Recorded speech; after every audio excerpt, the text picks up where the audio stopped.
Friends, ఇంకో వీడియోతో మీ ముందుకు వచ్చాను. నా పేరైతే ఐశ్వర్య. మా నాన్నమ్మ అయితే ఈరోజు చేపలు చేసేది, కొరమేల చేపలు. సూపర్ ఉన్నాయి. బాయ్ గాయ్స్, లైక్ చేయండి, షేర్ చేయండి. బాయ్. ఈరోజు మేము చేపల పులుసు కొరమేళ్ళు పిల్లలు కూర వండుతున్నాము. కొరమేళ్ళు కూర అలా ఫస్ట్ నూనె పోసుకున్నాము. తర్వాత ఉల్లిపాయ ముక్కలు 4 పచ్చిమిరపకాయలు వేసాం. వేసి బాగా దోరగా వచ్చేదాకా వేయించుకుని తర్వాత మెంతులు 4 వేసుకోవాలి. తర్వాత జీలకర్ర, తర్వాత వేయించుకున్న ముక్కలు, మెంతులు కూడా తీసుకోవాలిగా. మెంతులు ఒక 10 మెంతుల దాకా వేసుకోవాలి.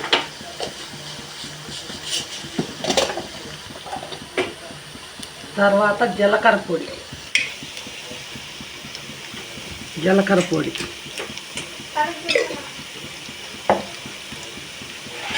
తర్వాత ఈ దోరగా వేయించుకోవాలి.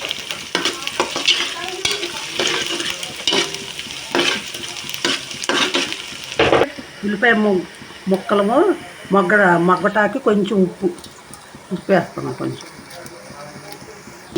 కొంచెం పసుపు కొంచెం. 2 స్పూన్లు కొరమేళ్ళ ముక్కల్లో కొంచెం కారం వేసుకుని కలుపుకుని పెట్టుకోవాలి. కారం వేసుకుని కొంచెం కలుపుకుని పెట్టుకుని ఈ దోరగా వేగిన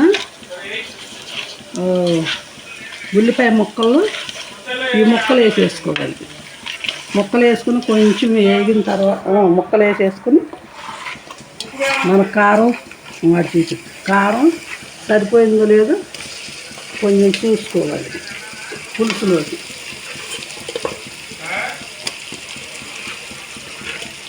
సరిపోయిందో లేదో చూసుకొని అప్పుడు మనం చాలకపోతే కొంచెం కారం వేసుకోవాలి. చాలకపోతే మళ్ళీ కొంచెం మనం కారం ముక్కల్లో చాలలేదనుకో కలిపింది మళ్ళీ మనం విడిగా కొంచెం వేసుకోవాలి ముక్కల్లో. అప్పుడు దీన్ని ఇలా కలుపుకోవాలి. కారం వేసిన తర్వాత ఇలా కలుపుకొని అప్పుడు ముక్కలు ఎగిరిపోకుండా అంటకుండా దాచి కొంచెం ఉడికిన తర్వాత అప్పుడు అల్లం పేస్ట్ వేసుకోవాలి. కొంచెం ఉడికిన తర్వాత అప్పుడు చింతపండు పులుసు పోసుకోవాలి. దీంట్లో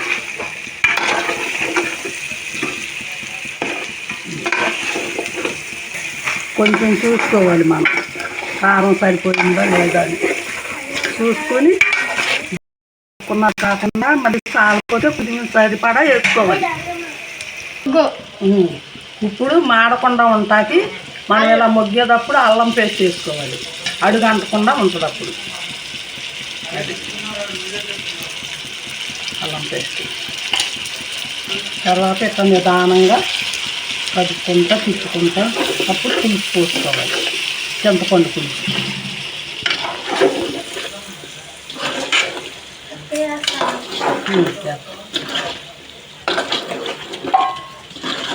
అడుగు అంటదు. అల్లం పేస్ట్ తర్వాత వేసుకుంటే అడుగు అంటదు తిప్పేటప్పుడు.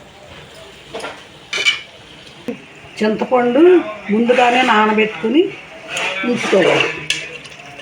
నానబెట్టి మెత్తగా గుజ్జంతా నానిపోయి బాగా ఉంటుంది.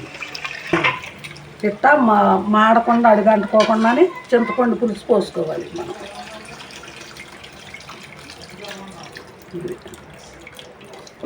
తగినంత మనం పులుసు ఉడకటానికి సరిపడా పోసుకోవాలి.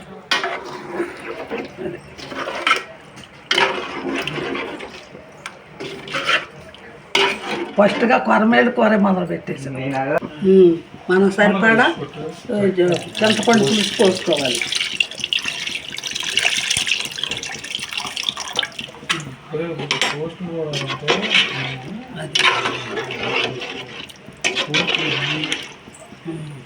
అది మనం ఇక మూత పెట్టుకుని ఎగిరే వరకు దాకంటే వరకు మరి చూద్దాం ఎలా ఉందో.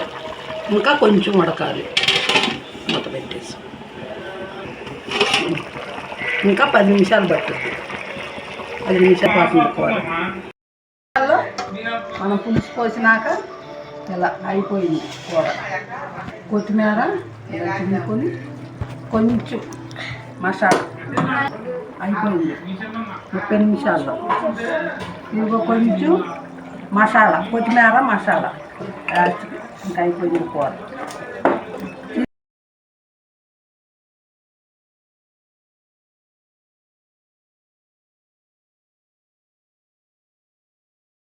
Okay bye friends. చాలు.